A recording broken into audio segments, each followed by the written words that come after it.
नमस्कार, civil engineering king YouTube channel हेरिराख्नु भएको सम्पूर्णलाई धेरै धेरै स्वागत छ।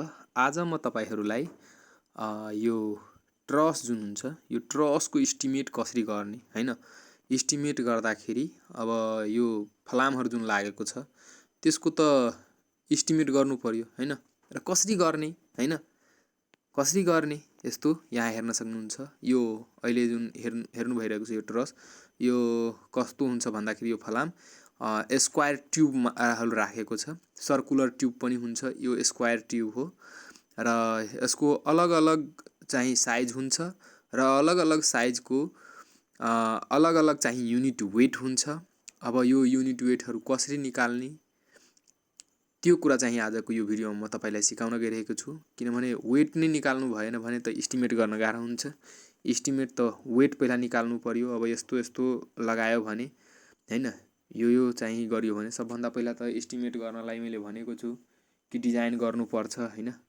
यो सम्पूर्ण कुराहरु यसरी जुन हेर्नु भइरहेको छ तपाईले, यी सबै कुराहरु अटोक्याडमा ड्रो गर्नुपर्छ हैन। ड्रो गरेर पहिला चाहिँ हामी अनि त्यसपछि यसको इस्टिमेट गर्छौं हैन।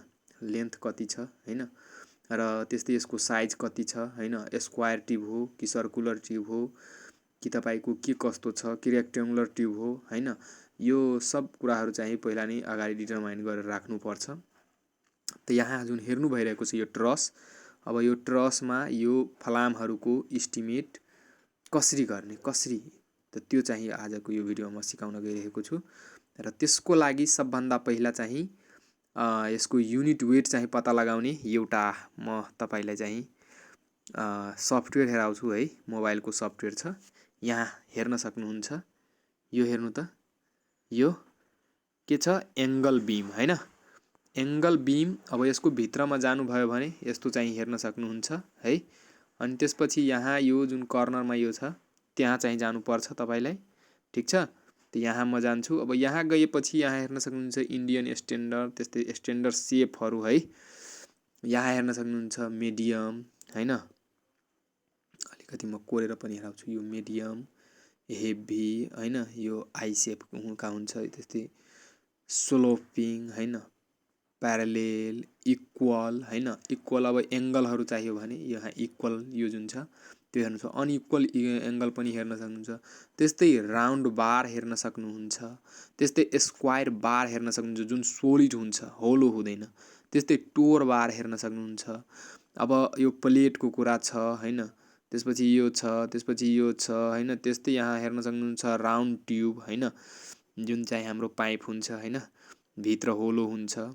त्यस्तै स्क्वायर ट्युब, अहिले जुन हेराए नि फोटो त्यो स्क्वायर ट्युब थियो। त्यस्तै कुनै कुनै बेला रेक्टेंगुलर ट्युब पनि हुन्छ, मैले नि एस्टिमेट गर्दाखेरि रेक्टेंगुलर ट्युबको पनि गरेको थिए। त यो कुराहरु हेर्नु भयो हैन। अब यो तलतिर हेर्नु भइरहेको होला यो स्ट्यान्डर्ड शेप, यहाँ हेर्नु त राउन्ड बार, त्यस्तै यो कुराहरु। त यसरी अब यहाँ चाहिँ यसमा के छ भन्दाखेरि यसमा तपाईले आफै राखेर चाहिँ क्याल्कुलेट गर्न सक्नुहुन्छ कि आउटर डाई कति राख्ने हैन। यहाँ हेर्नु, आउटर डाई कति राख्ने, इनर डाई कति राख्ने हैन, लेन्थ कति राख्ने, त्यो चाहिँ फिट एमएम मा राख्ने, एमएम मा राख्ने, फिट मा राख्ने कि के मा राख्ने। अनि त्यसको युनिट वेट यहाँ चाहिँ हेरिन्छ, युनिट वेट कति आयो त्यो चाहिँ यसरी हेर्न सक्नुहुन्छ। त यो आफूले चाहिँ त्यसमा हालेर चाहिँ हेर्न सक्नुहुन्छ है। र यसमा चाहिँ यसरी चाहिँ यो त्यो चाहिँ नगर्नु है, पहिला त सिक्नु पर्यो। त्यसको लागि यो स्क्वायर ट्युबकै कुरा गर्दाखेरि जसरी चाहिँ हेर्नु भयो फोटोमा, त्यसको एस्टिमेट गर्नलाई हामीले यहाँबाट चाहिँ गरेका छौं। यसमा जानु पर्यो। यसमा गएपछि यहाँ चाहिँ हेर्न सक्नुहुन्छ तपाईले, यहाँ के हेर्नु भइरहेको छ तपाईले, यो हेर्नु त, यो तपाईको यो साइज दिएको छ है, आउटर टु आउटर साइज है। यहाँ त्यही कुरा स्क्वायर ट्युब छ हैन, त्यही भएर 15-15 छ अहिले। र यसको जुन थिकनेस जुन छ हैन, यो थिकनेस जुन छ 1.2 छ है, 1.2 छ। मतलब त्यो चाहिँ एमएम मा छ है। 1.2 जुन छ एमएम मा छ। यो पनि तपाईको एमएम मै छ। यो जुन हेर्नु भइरहेको छ एमएम मै छ है। र त्यसपछि तपाईको यसमा हेर्नुपर्ने के छ भन्दाखेरि यहाँ हेर्नु 15 को चाहियो भने 15, त्यस्तै तपाईको 19 को, 25 को, जनरली चाहिँ हाम्रो 20, 25 हैन, 32 को हेर्न सक्नुहुन्छ, यहाँ 32 को आयो हैन।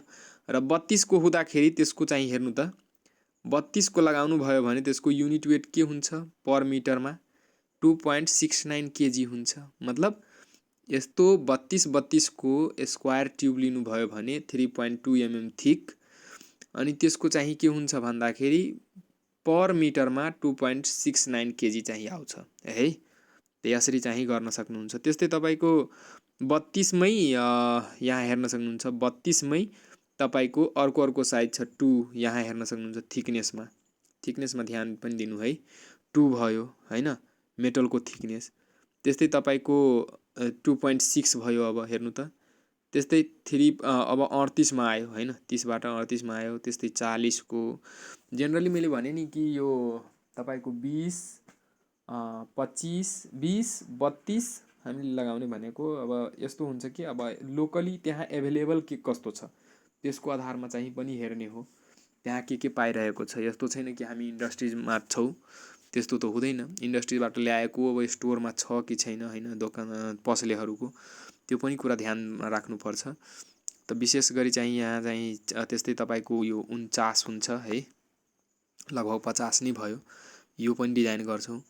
त यसमा हेर्नु त यसमा यसको लागि तपाईको 49.5 49.5 यसको डाइमेन्सन भयो भने त्यस्तो ट्युबको चाहिँ 4 पॉइंट यति थिकनेस वाला ट्युबको कति हुन्छ युनिट पर मिटरमा कति केजी आउँछ भन्दाखेरि 5.95 केजी आउँछ है।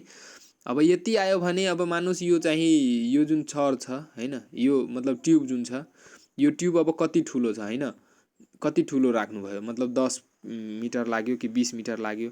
अब त्यससँग चाहिँ के गरिदिनु पर्यो 10 मिटर 20 मिटरलाई जति मिटर भयो त्योसँग यसलाई मल्टिप्लाई गरिदिनु पर्यो। 1 मिटरको यति पर्छ भने तपाईले चाहिँ मजाले गर्न सक्नुहुन्छ। त यसरी चाहिँ यो गर्न सक्नुहुन्छ है। त्यो स्क्वायर ट्युब हेर्नु भयो। त्यस्तै राउन्डमा पनि हेर्न सक्नुहुन्छ, राउन्डमा पनि त्यही कुरा छ है। राउन्डमा पनि यहाँ हेर्न सक्नुहुन्छ, यसलाई बढाउन घटाउन यहाँबाट स्केल यहाँ चाहिँ बढाउन घटाउन सक्नुहुन्छ यसको बाहिरी डायमिटर हैन। जसरी यहाँ हेर्नु त अहिले यो चाहिँ बाहिरी डायमिटर कति छ 26.9 हैन। त्यस्तै यसको थिकनेस कति छ 2.6 mm मा छ है। अनि यसलाई यसको पर मिटरमा कति आउँछ कति केजी भन्दाखेरि 1.56 केजी आउँछ हैन।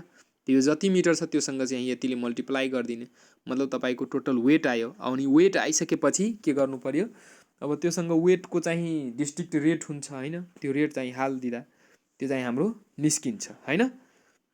त यो कुरा हो है। त यसरी चाहिँ यो गर्न सक्नुहुन्छ योहरुको चाहिँ।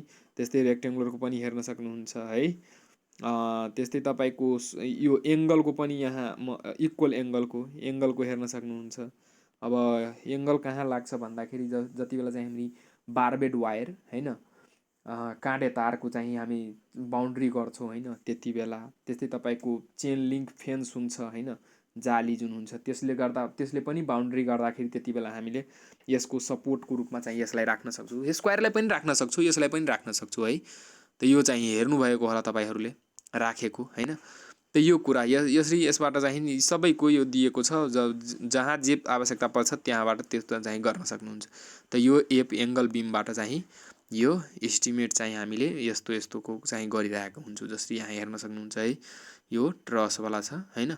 यहाँ हेर्नु त अब यसमा स्क्वायर ट्युबहरु लागेको छ हैन फलाम। अब यसको एस्टिमेट गर्नलाई त्यही एपको चाहिँ हामी सहायता लिइरहेको हुन्छौं बेला बेलामा। त यो हेर्न सक्नुभयो तपाईले। त्यस्तै अरु पनि हेराइदिन्छु म तपाईलाई है। यस्तो एस्टिमेट यहाँ हेर्नु त। अब यसमा स्क्वायर यो यतातिरको जुन हेर्नु भइरहेको छ यो सब तपाईको सर्कुलर ट्युब छ हैन ठीक। त्यस्तै गरेर यसरी जानु भयो भने जसरी चेन लिंक फेन्स म भनेको थिएँ नि, यसलाई नै भन्छ चेन लिंक फेन्स है। यो यसलाई चाहिँ यसले चाहिँ बाउन्ड्री गर्नु भयो भने त्यति बेला चाहिँ पनि हामीलाई के हुन्छ त्यसको चाहिँ एंगल पोस्ट चाहिँ हामी राख्ने गर्छौं है। एंगल पोस्ट राखेर चाहिँ गर्ने गर्छौं। त यो हेर्नु भयो। जसरी चाहिँ यो हेर्नु त यो ढोका डोर बनाएको छ हैन, यो सानो ग्रिल ढोका बनाएको छ। अब यसको चाहिँ तपाईले चाहिँ एस्टिमेट गर्नु पर्यो भने त्यति बेला चाहिँ के गर्नुपर्छ, यसको इस्टिमेट गर्नलाई यही कतिको ट्युब चाहिँ राख्ने होइन, कतिको के कुरा लागेको छ यसमा, फलामलाई त्यहीँबाट चाहिँ युनिट वेट चाहिँ निकाल्न सक्छु साइजको आधारमा है। त यो कुरा हो है। यसरी नापेर यहाँ हेर्न सक्नुहुन्छ, जसरी यसको चाहिँ ऊ नापेर चाहिँ गर्न सक्नुहुन्छ। त अगाडि तपाईँले एस्टिमेट गर्नु पर्यो होइन, अनि त्यसपछि बल्ल चाहिँ काम हुन्छ। त यसरी चाहिँ यो गर्न सक्नुहुन्छ। Civil engineering king YouTube channel हेरिराख्नु भएको सम्पूर्णलाई एउटा रिक्वेस्ट गर्न चाहन्छु कि च्यानलमा नयाँ हुनुहुन्छ भने च्यानललाई सब्सक्राइब गर्नुहोस्। यस्तै इन्जिनियरिङ खालका भिडियोहरू, प्र्याक्टिकल भिडियोहरू, फिल्डको भिडियोहरू पनि हेर्नको लागि, लोकसेवा सम्बन्धी भिडियो हेर्नको लागि मेरो च्यानललाई सब्सक्राइब गर्नुहोस्, बेल आइकन पनि टिपेर राख्नुहोस्। हस्, धन्यवाद।